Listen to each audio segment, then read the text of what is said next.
So I had this fantastic phone call the other day, Captain.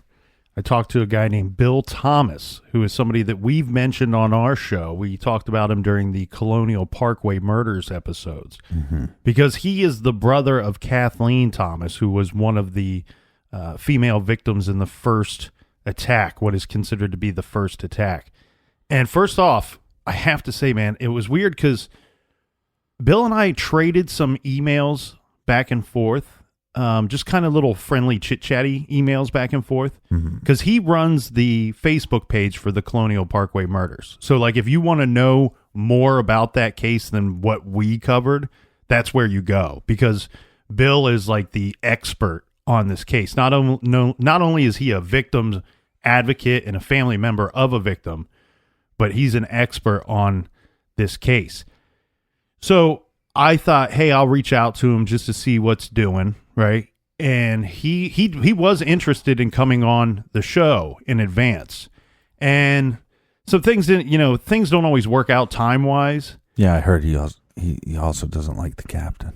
No. I was joking. I actually, what's weird is, well, not weird, but he doesn't like you. He likes me. I would think it would be hard to find too many people that Bill does not like. He was like the nicest guy. Super, super funny, super intelligent dude.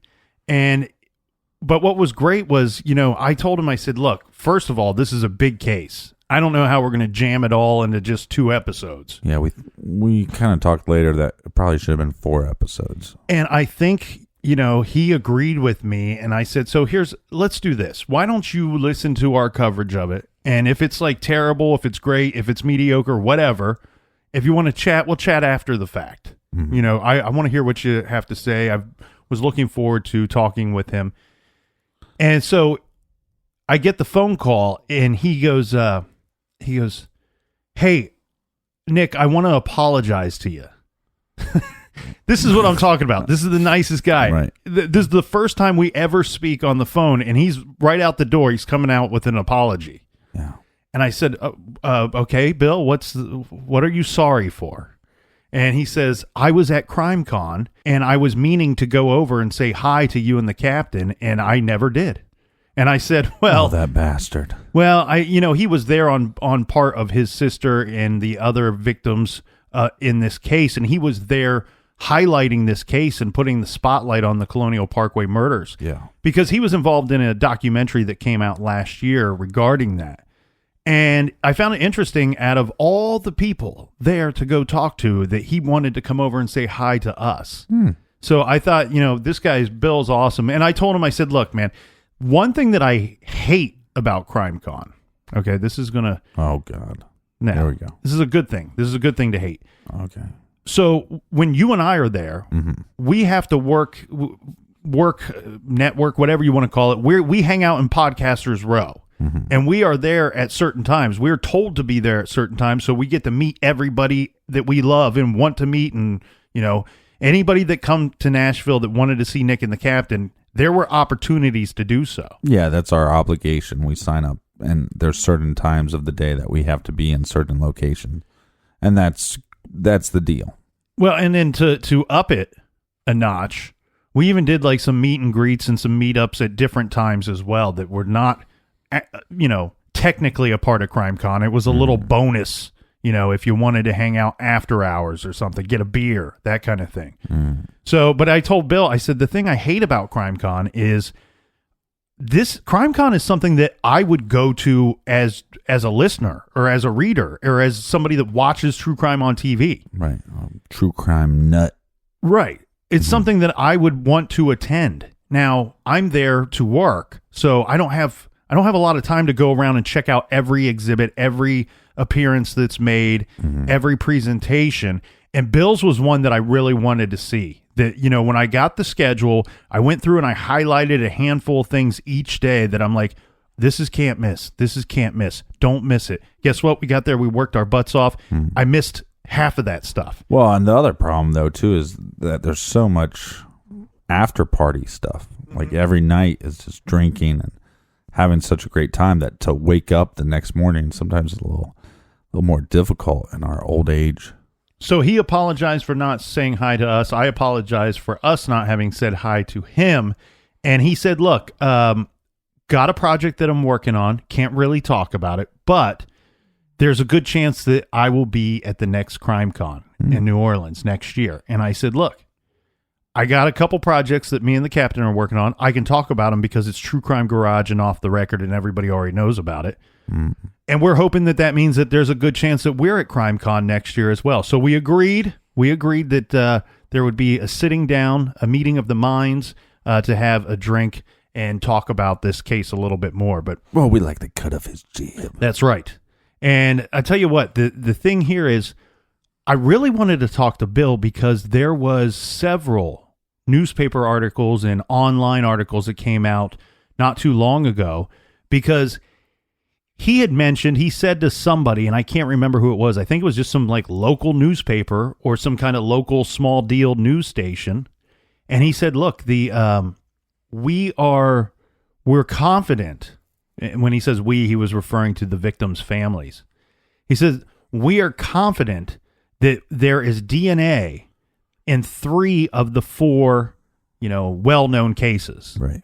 And when people think about the Colonial Parkway murders, in a way you got to think about them kind of like you would like Zodiac or Jack the Ripper, in a sense that there's a certain agreed upon number of cases that we believe Jack the Ripper actually killed these people. And I believe with Jack, it's the canonical 5.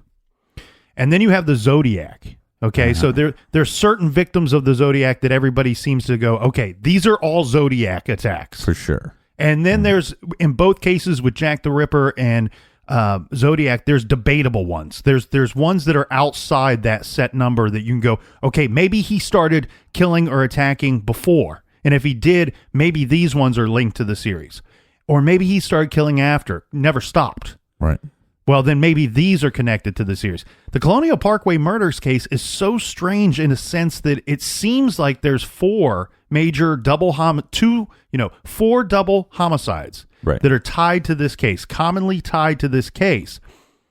But nobody can say for certain that even those 4 are part of the series. Right. And then you have murders before and after that are all debatable if they're part of the series. And so, we talked, and I said, Bill, I'm glad we got to talk after the fact because I was a little confused by your statement. I said, I wanted to know, do you mean that there's DNA from 3 of the crimes and you mean 3 out of the 4 known crimes? Or are we talking 3 out of the possible 8 or 9 crimes? And he cleared that up a little bit. He said, look, I'm referring to 3 out of the 4. Okay. So 3 out of the 4, we have DNA evidence. Do we know if that evidence is the same DNA? No, we don't. That's the other thing. You would think they'd be able to run a test just to say, okay, out of the 4 crimes, we have 3 DNA, but that DNA matches all 3 crimes. Well, let me stop you because what I mean by that is when I say we don't know, I mean we, the general public. I'm sure maybe the FBI or the state police, they may know for certain. Right. But we don't know. We've not been told that, hey, all 3 of that's the same. And on top of this, to be perfectly clear, Bill's statement is that we have DNA from 3 of the cases that could be from the perpetrator. So DNA in 3 cases, and some of it or all of it may not even be from the person that committed the murders. Right. Okay, so, and the reason why I wanted to talk to Bill about this was because he kind of came under fire. And what I mean by that is a bunch like news stations from all over, especially Virginia, wanted him to sit down and do an interview. They were treating this like it was some kind of breaking news. And everybody went crazy and started, because of the Golden State Killer being caught. Right. Everybody wants to be the first one or to make sure that, hey, if there's going to be something that's finally solved all these years later, 31, 32 years later, that if it's going to be solved, we want to make sure we cover it. We want to make sure we talk to the people on the inside, and we want to be a part of it because it's going to be big news, right? So all these people are contacting him, and he says, look, I need everybody to calm down. This was a tweet that I sent out. Chill out. And this is the same thing I've been saying for years. This is not breaking news. This is my statement's the exact same that it has been for years. And so I found that very interesting because I had not seen that reported anywhere until until recently when that started flooding the news outlets. So it was interesting to have that DNA conversation with him. And this guy, Bill's like a genius on the DNA stuff. He's really been studying up on it, and he did point out an error that I had made on our show when you and I covered Christy Merrick, who was solved by the genealogy DNA, where the Parabon Nanolabs got involved, and they helped solve that case. We had a long discussion about that, and when you and I were talking about that case when we covered it, you had said, hey, this is very similar to what they did in the Golden State Killer situation. And I think I said something to the effect of, no, it's the exact same situation. It's the exact same technique, and it's the same company, Parabon Nanolabs. Right. And Bill corrected me. He said, that was not Parabon Nanolabs that did that. And I think their method was a little different as well. I would guess that it would be, yes. But okay, so side note, because I was thinking about this the other day. I was hanging out with my buddy Morgan, and we're talking about these unsolved cases that they have DNA. So now, this is going to sound strange, but, this is a free space, safe space, right? I'm allowed to say some of my weird thoughts on the show. Okay. Does it make it less interesting, like, for the crimes? We have a lot of these unsolved crimes, like take Golden State Killer. That was a case that you could sit down and investigate and wrap your head around, and there was multiple suspects that you'd have to sift through and kind of come up with your own conclusion. Was this a suspect that made any sense? Or maybe it didn't. Now we get these DNA from these cases, and yes, I want the case solved, but it almost makes it less interesting, if that makes any sense. In the sense that if we have DNA and we know the DNA is of the perpetrator, we know the DNA is of this serial killer or whoever, right? That all we have to do is now run it through the system, and it's going to lead us back to somebody. And the case gets solved, and yes, that's what we want. We want justice. We want, the victims to eventually have some peace. But as far as somebody that's investigating these crimes, you see, does that make any sense? Why? So as an investigator, it's like, why put forth the effort if we can find DNA? That's how we will ultimately catch this guy. Right. I mean, it's just like with the Zodiac. Like, do we have DNA of the Zodiac? I don't believe there's any DNA of the Zodiac. There never has been reported DNA. There's a partial thumbprint or partial fingerprint in the taxi cab where Paul Stein was killed. Right. But they don't know. That could be from anybody. Yeah, somebody that rode in the cab. So here's the claim that I'm going to be making. Like I said before, we're in the golden age of we're going to be able to solve these cases that are years and years old as long as we have DNA. We got DNA, we'll run it through the system. We're going to find our guy. They're going to be charged with the crime if they're still alive. If not, we're going to know the answers. But here's my other prediction. The cases that we don't have DNA on, people are going to double down on investigating those cases, armchair detectives. Well, okay, so a couple things could happen here. With this new technology, there's good reason to believe that a lot of old cold cases could be solved. And what's going to happen there is cases where you don't have DNA, guess what? That frees up some of the detectives and some of their workload to revisit those other cases, to have time and resources to spend on those other cases that don't have DNA. So That's very likely, too, that we could see an increased solved and conviction percentage in cases without DNA. Now, with DNA, it's still not like it's not like shooting fish in a barrel here. So if you got DNA, okay, like so with Christy Merrick, for example, they had DNA. They send it to Parabon Nanolabs, and then what they do is it's about a 50-50 chance that they're going to be able to come up with any kind of any kind of match at all.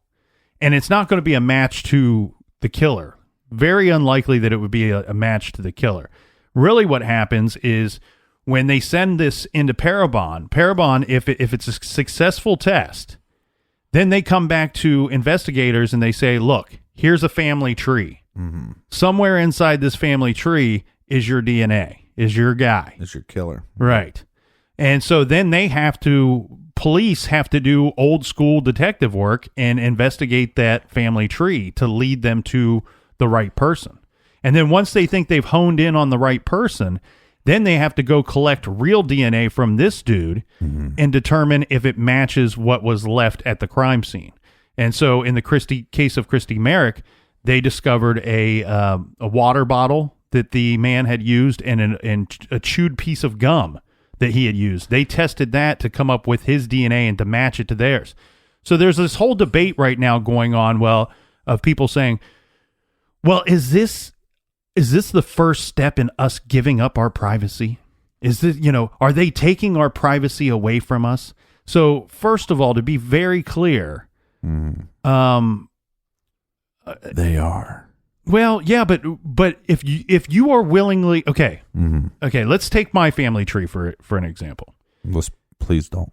If let's say my uncle wants to find out where he's from and trace back his roots as far as he possibly can, so he submits his DNA to a website, right? And before he gets too old, he wants to know about his family tree. A lot of people are doing that, and the thing is, though, what is the privacy rights on this? Because what do I have to believe that he willingly submitted his DNA? Right. That's part of my DNA too, though. So whose rights are we infringing on? Are you infringing on my rights because you willingly gave your DNA that connects you to me to somebody for a purpose? Right. Or is that taking my right of privacy away? But then why wouldn't we say no? My uncle has the right to find out his genealogy, to trace his roots.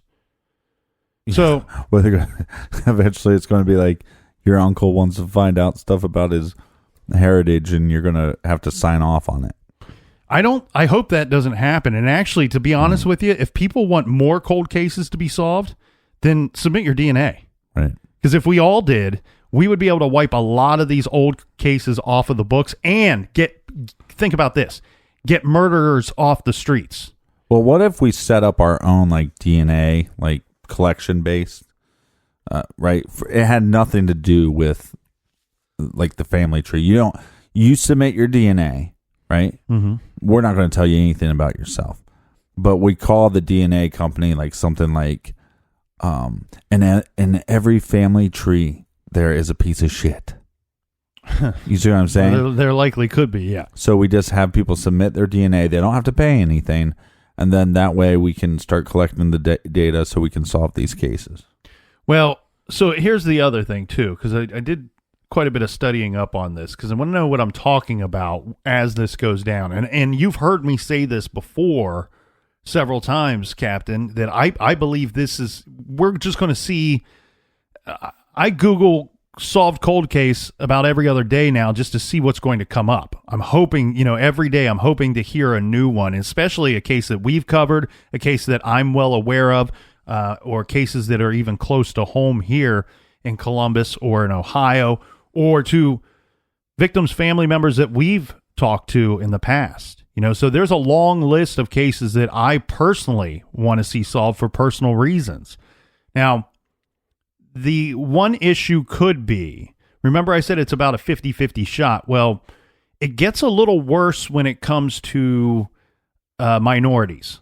Okay, so you might even have a 30% chance of finding a match when we're talking about African American individuals, and then even less than that with other backgrounds. And the reason being is that predominantly white people and Caucasian people and European descent are mostly using these genealogy sites. So, and the other thing too, which is completely reasonable, African Americans have not always got a great fair shake from our government, from our country, from even law enforcement. So it's easy to understand why they might be hesitant to want to submit their DNA so willingly and freely when it could be turned around and used against them. Yeah. I mean, that's with everybody, but I think more and more people are looking back and trying to figure out where they came from. And I think there's a lot more interest in that. I mean, you see a lot of shows on PBS and stuff where that's all it's about is your roots. Mm-hmm. And it's so fascinating. From the most fascinating thing is when the family story is that they're from here or there, and once they get back their test, they find out they weren't from there. Right. They're from a whole different part of the world. Well, and I asked Bill specifically about certain things in the case, and I really wanted to know things about his sister's case, Kathleen Thomas's case, mm-hmm. because I thought he might have, obviously he should or would have more information about that than the general public. And so I asked him, I said, okay, now we're saying there's DNA or possible perpetrator DNA from 3 of the 4 cases. Right. I said, Bill, is your sister's case one of those 4 cases? Because remember, they had found hair in Kathleen Thomas's hand. Yeah. And he said, look, this is what we've been told, that there's DNA. It might belong to the perpetrator. It's from 3 out of the 4 cases, and they're not saying which of the 3 out of the 4. Now, the interesting thing here, though, is if we're only looking at 4 of the cases and not 8 or 9 of them, well, we have one case where the 2 people disappeared completely. They've never found the bodies. Right. So you assume that there'd be no DNA in that case. Right. I would think the likelihood of DNA in that case is significantly less than the other ones. Mm-hmm. So maybe his sister's case is one that they have DNA from. But again, Bill, said we don't know for certain if that hair belongs to a victim or to the perpetrator. The FBI has never told them that. Heck, the FBI might not know themselves. And so it was interesting to talk with him about the case. I'm always interested to hear what the families think. I always find it interesting because I think there's something to do with the mother's intuition, or with a father protecting his children, or with a husband or wife, somebody very close to the victim. Because like John Douglas says, the first thing to understanding the perpetrator of a crime is to understand the victim. What was, you really got to have a good knowledge of the victim to try to form a picture and paint a picture of who the perpetrator could be. Mm-hmm. Because you need to come up with the idea of how did the perpetrator come into interaction with this victim. We know they interacted at some point because there was a murder. Right. But was that their first interaction? And if it was, why was that their first interaction? If it wasn't their first interaction, how do they know each other? So...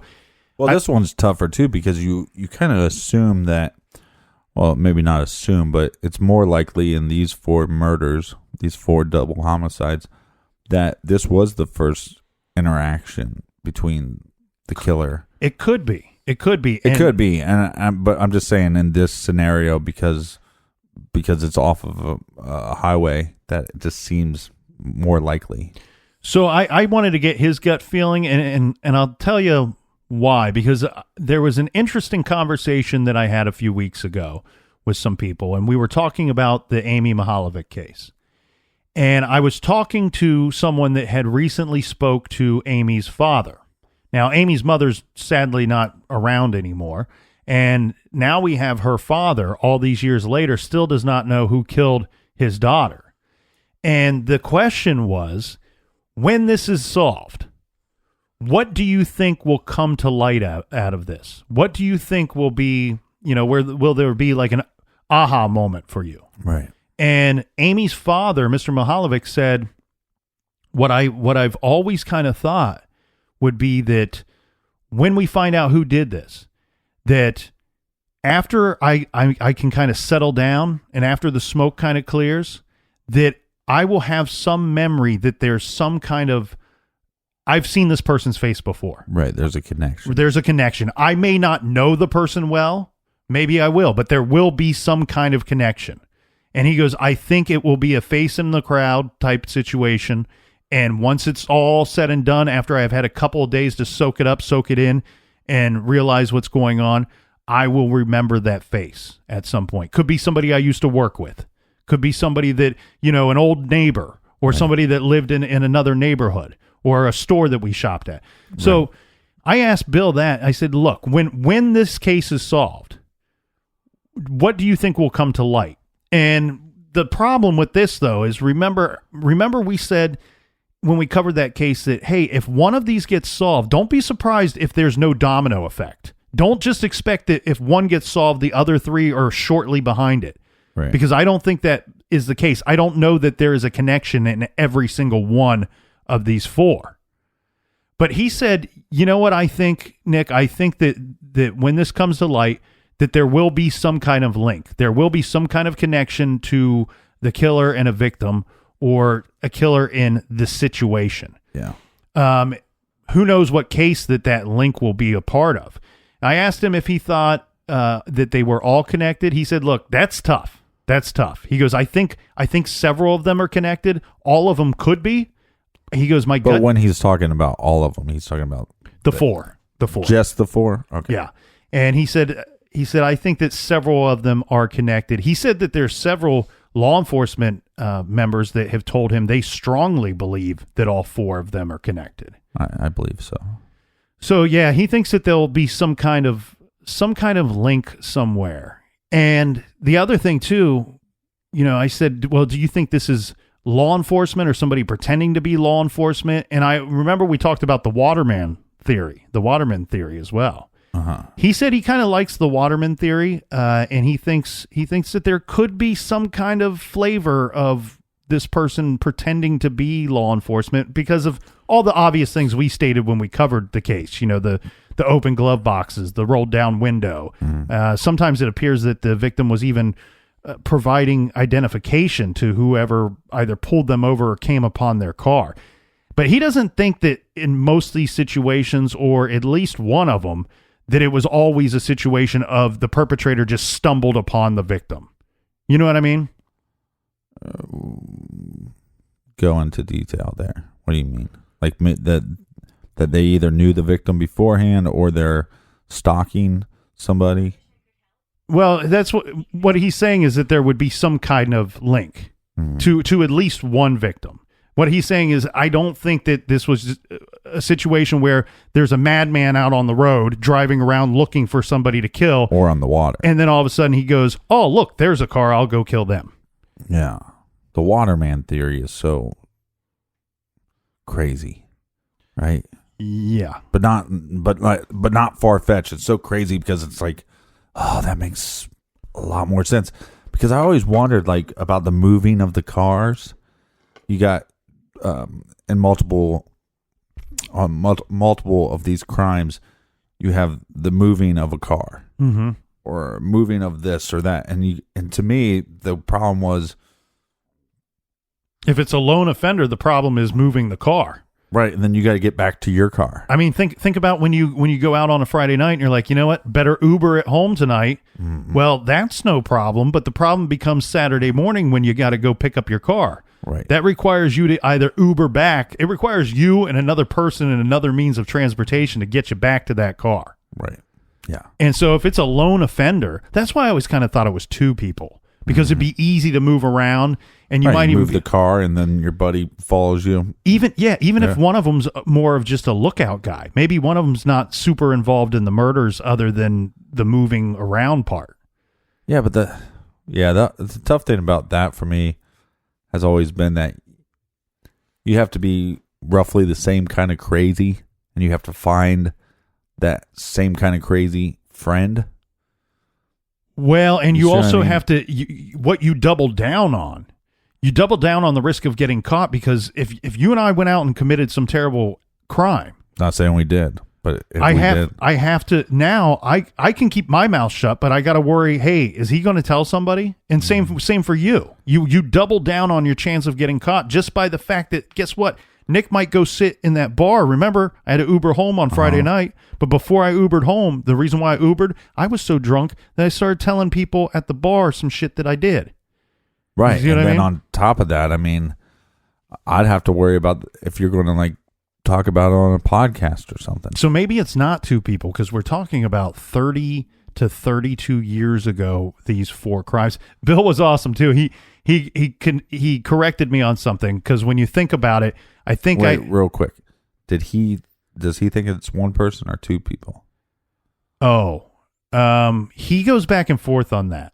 And to be honest with you, a lot of the theories, he kind of goes back and forth on it. Well, yeah, but that's because he's an intelligent person. He's a smart dude. He's not willing to rule anything out. Here's what drives me nuts, and I've been telling you this for the last, I think, 8 weeks, is these sons of bitches that are true crime experts, quote unquote, and they get some theory up their ass. They're not experts if they are just there to spout out a theory. Well, they're not experts, but that's why I said quote unquote experts. And they get some theory that's stuck up their ass. And no matter what you tell them, no matter what evidence comes out, they never change their story. Where I believe, intelligence starts with the idea that you possibly could be wrong. And so from what you were saying about Bill and from what I've seen, I like the people that say, hey, maybe it's one, maybe it's more. The evidence will tell me that. And so the evidence will let you go back and forth, if that makes any sense. Well, I would say Bill is similar to me and James Renner and yourself and others, some others that I've talked to. But like you said, it's a bit annoying when somebody seems to have thrown a theory together, a very loosey-goosey theory, right? And then they're stuck on it. They're like, "This is what happened. I'm confident. I'm 100% confident that this is what happened." Ass wipes. And I think where Renner comes in under fire sometimes is that he's happy to share with you, hey, this is my personal theory. And I think the way that it gets released to the public or on documentaries sometimes is it looks like he's saying this is the only theory that matters. Right. And you and I know from having talks with him, Renner's like me and you, where we're happy to spin our heads and spin our tops all night long going, well, what if this because of this? Or why this because of that? Right. And it's better, I think it's more interesting and more fun when you're trying to deduce these things to not rule anything out and to say, well, what if and why? And Bill, I'm not going to speak for him as to his personal theory, but I know from talking with him, he does have a pretty straightforward, direct theory that he likes more than others, but he's not willing to rule anything out. He will not rule anything out. And he specifically said that to me. He said, I'm not going to rule anything out. This thing ain't solved. And that's why it ain't solved, because we don't know what happened. Right. Now, he did say, Captain, I found this interesting. We touched upon that Williams and Winans case a little bit. That was the double homicide in the Shenandoah Park in 1996. And they being law enforcement, they had a suspect that they liked in that. That was Daryl David Rice. I don't recall if he was tried and they couldn't get the conviction or if he was arrested and they didn't have evidence to take him to court. I think they didn't have evidence. But he had told me, he goes, look, I'm not going to tell you that Bill's a cool, humble dude too. He's like, I'm not going to tell you I'm an expert in any of these cases. He goes, I will tell you I've spent a lot of time on it. And he said the case that he's probably spent the most time on other than his sister's case is the case from 1996. Yeah, it matches. The MO seems more. He feels that way too. He feels that they might not be connected, that might not be the same perpetrator, but on the surface, they seem to have more in common than the other crimes. And so he had said, I think you and the captain could do 2 episodes on that, and I'd be happy to chat with you guys and point you in the right direction and give you some good information, because he said that case has always fascinated him in the sense that was the case where they had maybe a good suspect, right? But for whatever reason couldn't solve it. And when it went unsolved, when they couldn't bring this guy and put him behind bars, that law enforcement just it was one of those deals where they're kind of like, it's kind of solved, but not really. Well, that's what's sad. I mean, through our last few years of having a show and meeting so many different law enforcement officers and a lot of detectives, every detective I've talked to said, I have a handful of cases that I know who did it. I just couldn't get the evidence to prove it. And sad too, because those are good guys, good girls too, good women, good men that are detectives, longtime detectives who are saying, I'm probably going to go to my grave knowing that this person was killed by this other person and I couldn't do a damn thing about it. Right.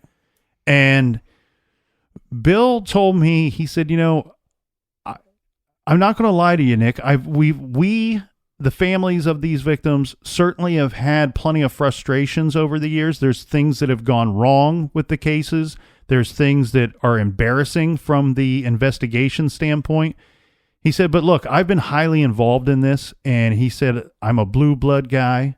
I back law enforcement. And he said, even though these cases aren't solved and we still have frustrations, he said all the individuals at the state police and at the FBI and anyone that he's met in regards to this case, they were all, it's not solved for a lack of effort. These are people that are trying very hard, that they care, that they want to solve this. Well, these are all good people, he said. And I said, you know what? I can only think of one situation in my lifetime and from our experiences doing this where I walked away from a situation going, yeah, I don't think that investigator cares too much, or I don't think that police officer really gives a shit. And that's a very small percentage when you look at it from a whole. Well, but even, there's been a lot of cases that we know that the investigators actually give a shit, but they're just so tunnel vision. And that's not a lack of caring. Or they're in a big city and they start getting bogged down with other cases. Yeah. Yeah. Well, I wish Bill, if Bill hears this, I wish Bill the best, and I hope some good luck with the case. Speaking with him, I don't know if it was just his cheerfulness and how great of a guy Bill is, right? But he renewed my optimism in this case. After you and I covered it, I really didn't see much hope for it. I just kind of felt like 30 years is a long time. Yeah, it is. 32 years is a long time. But, like you said, talking to Bill, seems like there's quite a bit of DNA evidence. And with this new technology and the new investigative tools that they have with this technology, I think we're going to have a break maybe in the next year. Well, with the advancements in technology, the families have said, look, we have renewed optimism in these cases now, too. Well, hopefully next year at CrimeCon, we'll be cheersing to this case being solved with Bill. Yeah. And so many of these families have worked so hard for over 30 years to keep this case alive. And it's one of those cases, man, if you Google Colonial Parkway murders, like I said, if you want to learn more about it, go to that Facebook page. But you can Google it every so often and new stuff comes up. There's somebody reporting on it. There's somebody covering the case. It's not been lost on the community. This is something that, like you said, hopefully we're sitting with Bill a year from now and we're raising 3 glasses with a big cheers because we've had a break.